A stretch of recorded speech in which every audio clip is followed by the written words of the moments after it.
Assalomu alaykum hammaga. Hozir o'zimning tajribamdan kelib chiqib, haftani qanday planlashtirishni ko'rib chiqamiz. Qo'ldan kelgancha maksimalni tushuntirishga harakat qilaman. Keyin yana qanaqadir savollar bo'lsa, detallari bo'lsa, bemalol yozishlaring mumkin. Yana buni obsujdat qilib, shu aytib maksimalniy darajaga olib chiqamiz. Xo'p. Har bitta haydovchiga individualniy plan qilish kerak.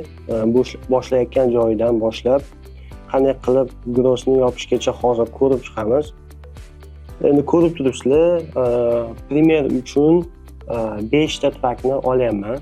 5 ta trakni haftasini qanday boshlashni ko'rib chiqamiz va qanday qilib tugatishni. Hozirgi bozordan kelib chiqqan holda men plan qilaman. Hozir bugun 22-mart bo'lsa, shu 22-martdan kelib chiqqan holda plan qilib ko'raman. Yana kursni bitirgunlaringcha bozor o'zgarishi mumkin. Shunga qarab yangi datalar, yangiliklar, bozor haqida ma'lumotlarni berib ketaveramiz. Sizlarga hozir nima uchun bu narsani plan qilishni ko'rsatyapman. Sizlarda miyalaringda shu overview qanday qilib plan qilishni olsanglar bo'ldi. Shu balans ushlash, qanday qilib kod yuklarni olib, haftani chiqarish planingni o'rganib olsanglar, keyin bozor o'zgargan taqdirda ham shu plandan foydalanib yurgizishinglar mumkin. Xo'p, ekranda ko'rib turibsizlar, 5 ta trak aytaylik, haydovchilar bu yoqda Aziz, Otaboy, Shohrux, Suhrob, Timur va haydovchilar qayerdan haftani boshida boshlayotganini yozib chiqdim. Masalan, ko'ringlar, Aziz Los-Anjelesdan, Otaboy North-Reading, Massachusettsdan, Shohrux Denver, Coloradodan, Suhrob Chicago, Illinoisdan, Timur Orlando, Floridadan. Shu narsani inobatga olinglar. Hozirgi marketda, current 22-mart marketida eng dead place bo'layotgan joylarni oldim. Los Angeles unchalik dead emas, lekin West hozirda yomon albatta va shuning uchun eng og'ir situatsiyalarda traklarni oldim Dushanbedan boshlash uchun. Hech qanday xud joydan boshlab ko'rsatmayapman. Eng qiyin vaziyatlarda qanday qilib plan qilib chiqib ketish mumkin. Hozir shuni iloji boricha tushuntirishga harakat qilaman. Bu video uzoqroq bo'lishi mumkin. Yaxshilab tushunib, eshitib, not qilib olinglar daftar ruchka bilan va o'zlaring ham shunaqa plan qilishga harakat qilib ko'ringlar. Xo'p, birinchisini boshlaymiz. Har bitta trakka alohida plan qilib, alohida ko'rsatib beraman. Shunga harakat qilaman. Xo'p, birinchisi Aziz Driver'dan boshlaymiz. Los Angeles, Kaliforniya.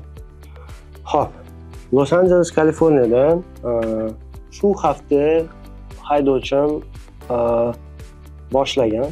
Shunda yuk oldim shunaqa. Kelinglar men sizlarga qanday qilib shuni yopganimni ko'rsatib beraman. Birinchi o'rinda Los Angeles, Kaliforniyada ertalabda trakim ready bo'lgan edi. Men shiftdan 2 soat oldin keldim, chunki shift boshlanishidan oldinroq ham yuklar chiqadi. 2 soat oldin keldim va Los Angeles, Kaliforniyani birinchi o'rinda cover qildim. Men qanaqa yuk oldim? Ko'ramiz. Hozir mapda sizlarga hammasini tushuntirib beraman. Xo'p, Google Map'ga kiraman. Qaranglar qanaqa yuk oldim Los Angelesdan. Xo'p, Los Angeles, Kaliforniya. Los Angeles, Kaliforniyadan Memphis, Tennessee'ga yuk oldim. Xo'p.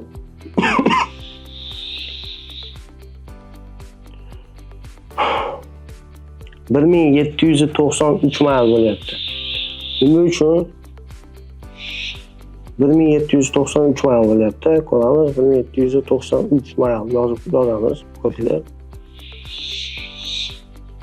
Kaliforniya unaqa ham yaxshi bo'lmayotgani uchun, qattan bildim Kaliforniya yaxshi bo'lmayotganini, chunki oldingi hafta Kaliforniyadan unaqa yaxshi yuk olib chiqib ketishmadi va shanba, yakshanba kunlari $2 ham yuklarni yutisha olmadi.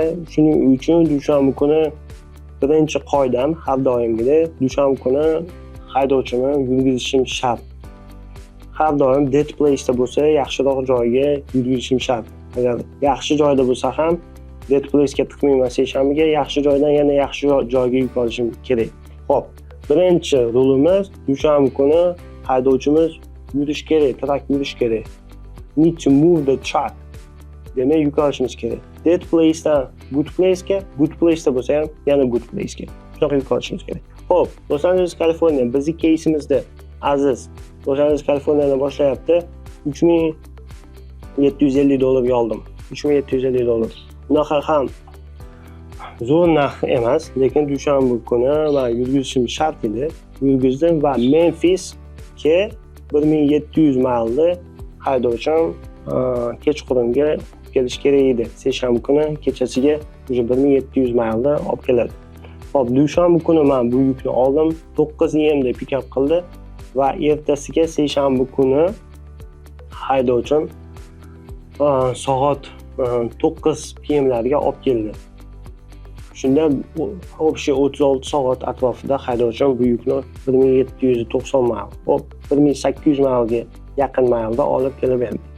Men seshanba kuni bilardim, что ikkinchi qoidani aytaman. Har doim trakki seshanba va chorshanba kunlari hot place'da bo'lishi kerak. Market yaxshi bo'lgan joyda turishi shart. Buning uchun sal ozroq yuk bo'lsa ham seshanba, chorshanba yaxshi joyda turish uchun yukni oling. Xo'p, men bilardim, hozirgi marketdan kelib chiqib Memphis yaxshi bo'layotgan edi. Shuning uchun xo'p, $2 dan bo'lsa ham ko'rib turibsizlar, 209 dan to'g'ri keldi menga. Bu yuk seshanba kuni Memphisga oldim. Xo'p, seshanba kuni 9 PM da haydovchim yetib keldi. Lekin afsuski kech payt 9 dan kelgan yuk ola olmadim. Keyin bilaman, что seshanba, chorshanba men albatta yaxshi yuk olishim kerak. Seshanba, chorshanba kuni siz uchun shunaqa возможностьki yaxshi RPM'ingizni ko'tarib olishingiz kerak va keraklicha yaxshigina gross qilib olishingiz kerak. Payshanba kuni hech bo'lmaganda 5000 gross va RPM'ingiz ham baland turishi kerak. Chunki payshanbadan keyin hozirgi bozordan kelib chiqib aytaman, bozor tushadi va chiproq yuk olishingizga to'g'ri kelib qoladi. Men qanaqa yuk oldim? Xo'p, seshanba kuni haydovchimni kech payt 9 PM dan kelganda cover qila olmadim. Chorshanba kuni ham baribir yaxshiroq yuk kutdim, chunki RPM'im 209 edi. Buni men ko'tarib olishim kerak edi. Payshanba kunidan boshlab bozor tushadi. Shuning uchun chorshanba kuni ham maksimalniy qaradim, hot yuk olishga harakat qildim va shiftim tugab qoldi chorshanba kuni. Shunda ham yana qarashda davom etdim va kechasi Spot Freightdan, shunaqa brokerdan 550 maylga, hozir aniqini aytaman, 550 mayl olmaslik ham mumkin. Memphis, Tennesseedan Irving, Texasga yuk oldim.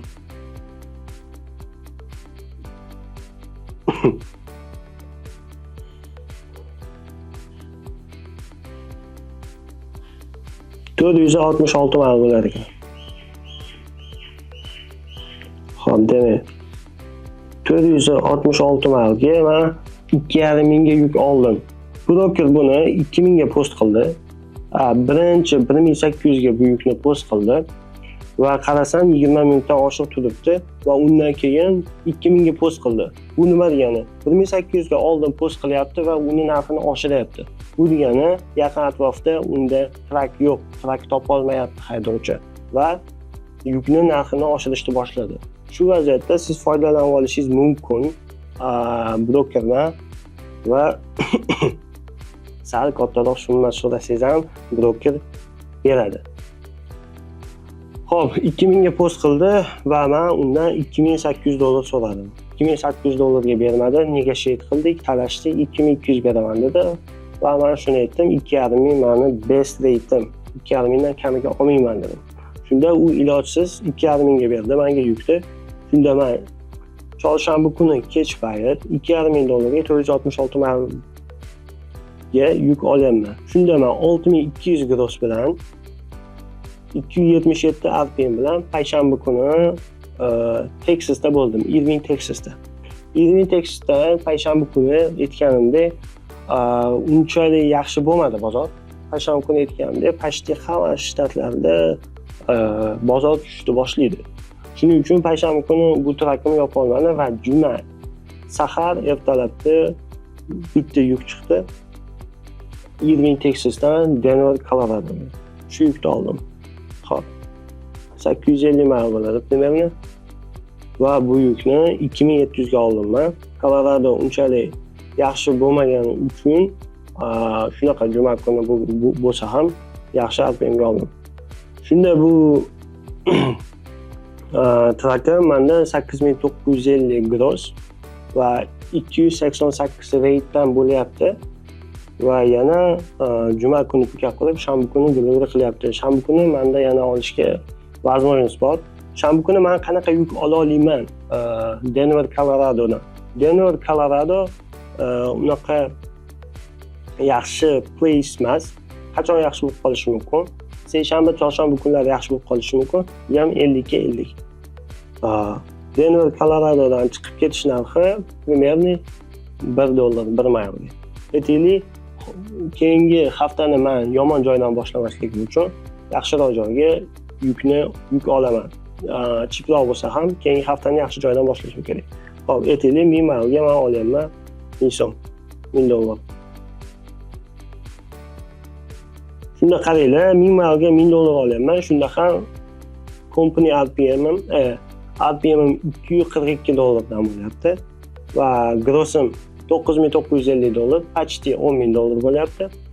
Yurgan maylim 4190. Xo'p, company driver bo'lsa, haydovchi 4100 mayl yaxshi mayl qilgan.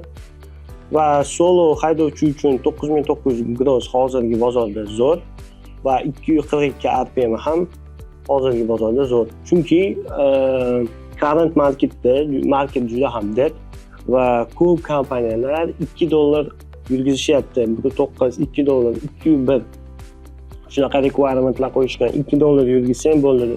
Ular uchun 242 RPM juda ham zo'r deb ayta olaman. Iono uchun bu average. Xo'p,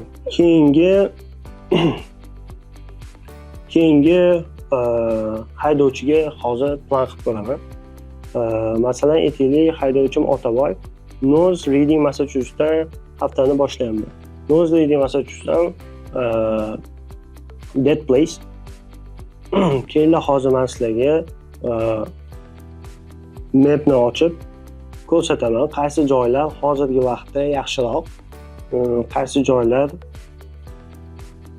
unchalik yaxshi emas. Sizlar bu videodan eng asosiysi balans qilishni o'rganishlaringiz kerak bo'ladi va planningni qanday qilib haftani plan qilib balans ushlashni. Balans nima degani? Buni tushuntirib bermoqchiman. Masalan, yaxshi joydan yomon joyga ketyapsizlar. Shuni har doim ikkinchi stepini o'ylanglar. Yaxshi joydan yomon joyga bordim, u yoqdan qancha pulga chiqib ketaman, orqaga yoki boshqa joyga. Shuni o'ylab yuk olishlaringiz kerak, balans qilishlaringiz kerak. Masalan, bitta primer aytaman hozir. Masalan, bu yoqda yaxshi joyda turibman deylik. Xo'p, 1000 maylga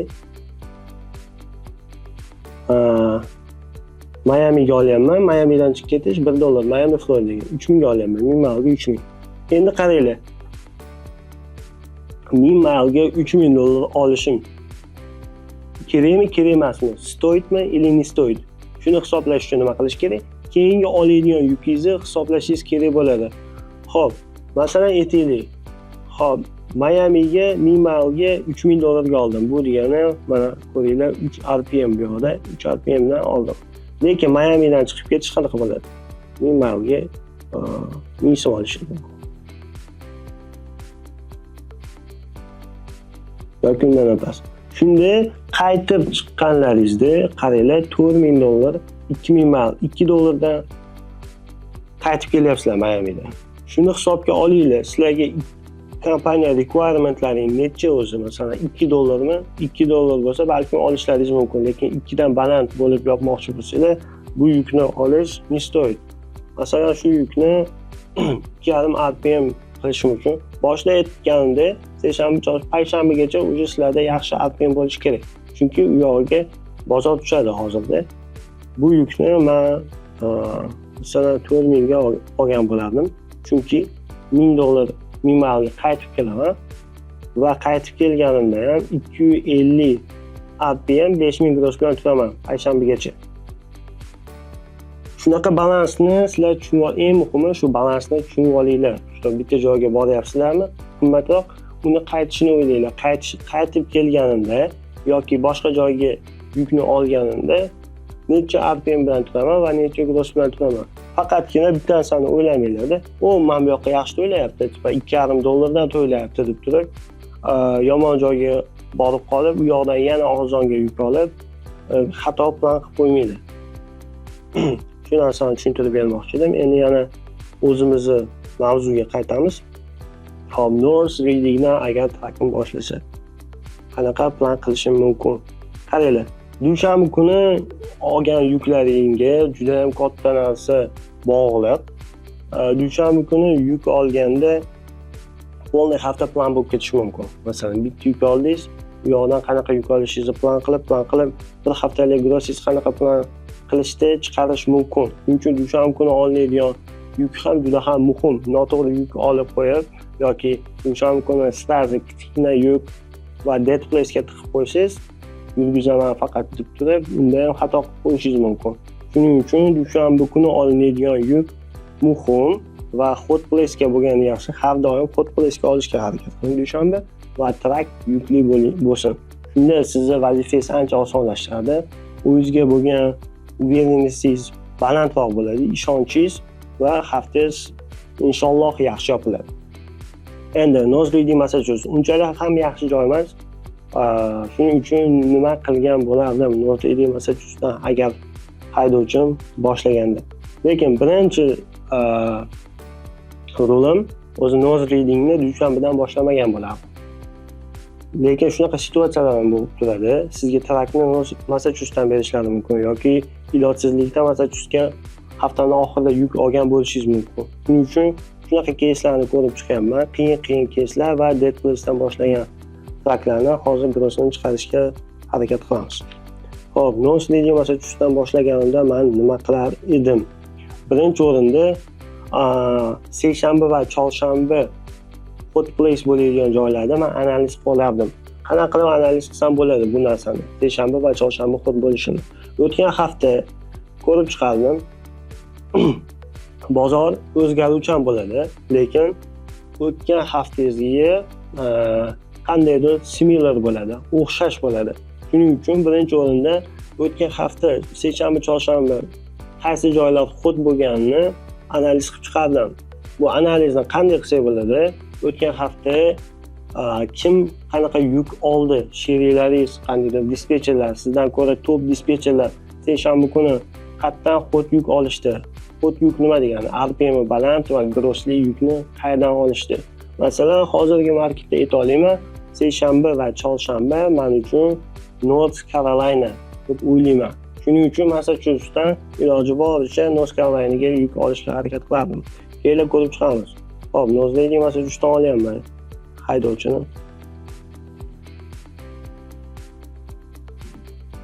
Aytaylik, Greensboro, North Carolinaga yaxshi bo'lishini bilaman. Greensboro, North Carolinaga yuk olaman.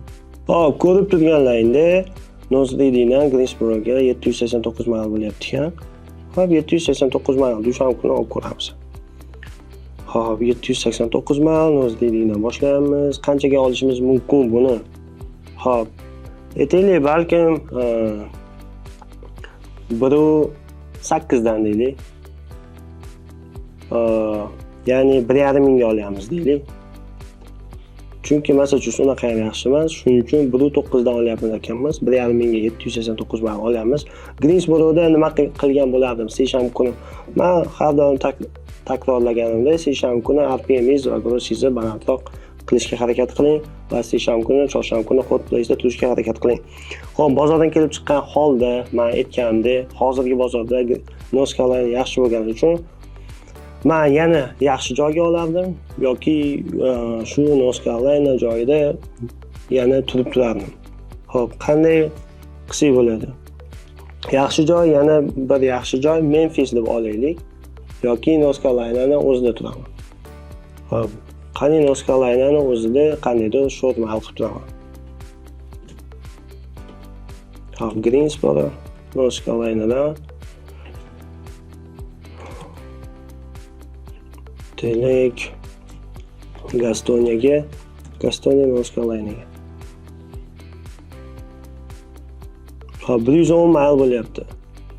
Bunaqa short mailga albatta har doim short mailga qimmatroq RPM da to'ylaydi. Shuning uchun aytaylik 110 mailga ham seshanba bo'lgani uchun $1000, $1200 ga olsam bo'ladi. $1200 ga oldim deylik. Xo'p, RPM ni $3 ga ko'tarib oldim, lekin short mail qildim, grossim hali ham kam. Yana bitta nyuans, chorshanba kuni hali ham North Carolina turibman. Demak, yaxshiroq yuk qandaydir olsam bo'ladi. Xo'p, North Carolina'dan qat'iy yurgizib ko'ramiz. Chorshanba kuni hozir endi North Carolina'dan yaxshi to'laydigan любой yukni olishga harakat qilib ko'raman. Masalan, qanaqa yuk olib ko'rishim mumkin? Xo'p, Gastonia North Carolina'da tursam,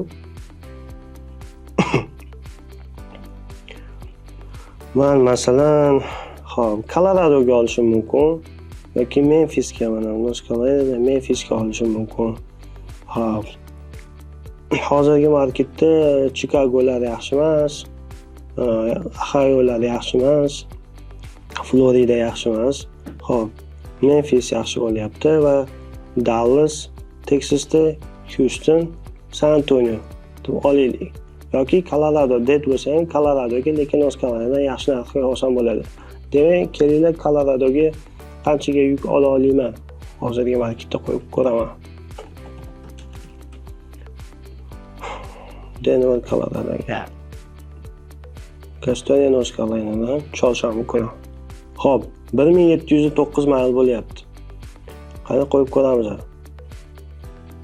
Chorshanba kuni 1709 mil bo'lyapti. Hozirgi marketdan kelib chiqib, Coloradoga 1709 milga 4000 ga easy olsa bo'ladi. Xo'p, 4000 ga yuk olyapman.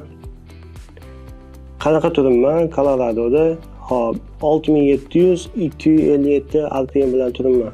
Coloradoda yana nima yuk olsam bo'ladi? Juma kuni yetib kelyapman. Coloradodan El Pasoga yuk olsam bo'ladi. Colorado El Paso ko'ramiz. Hop 750 milcha bo'ladi.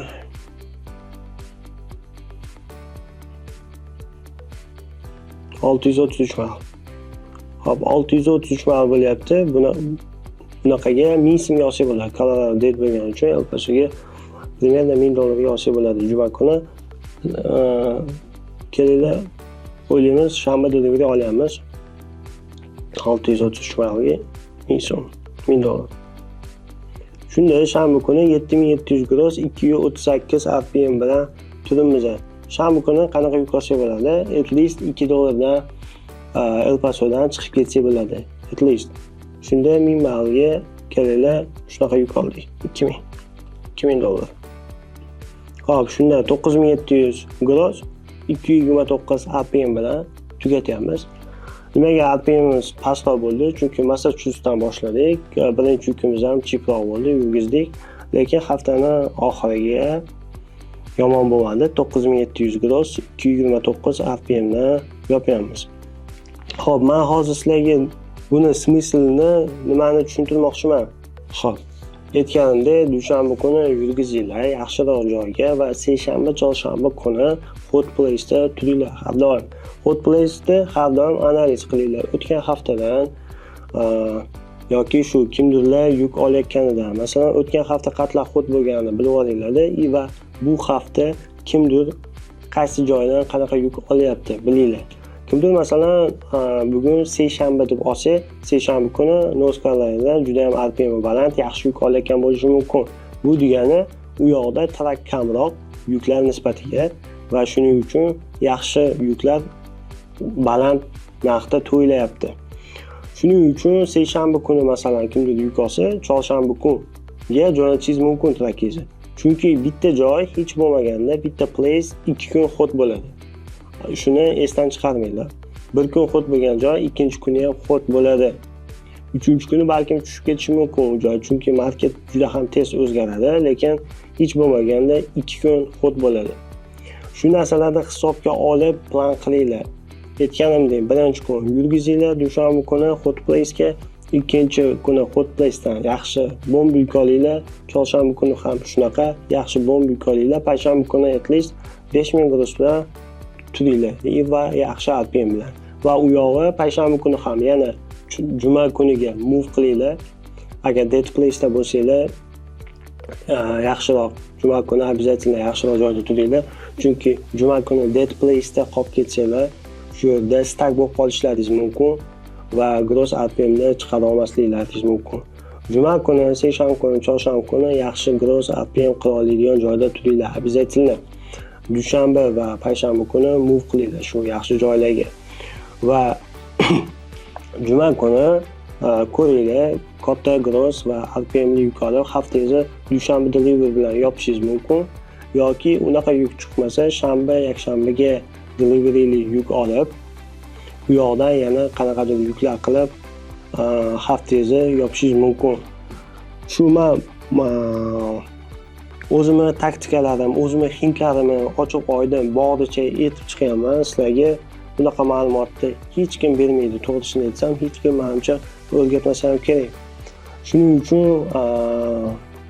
ishlatinglar, shunaqa yurgizishga harakat qilinglar. Men hozir bozorda общий sutini tushuntirib berib, haftani qanday plan qilish kerakligini tushuntirib berishga harakat qildim.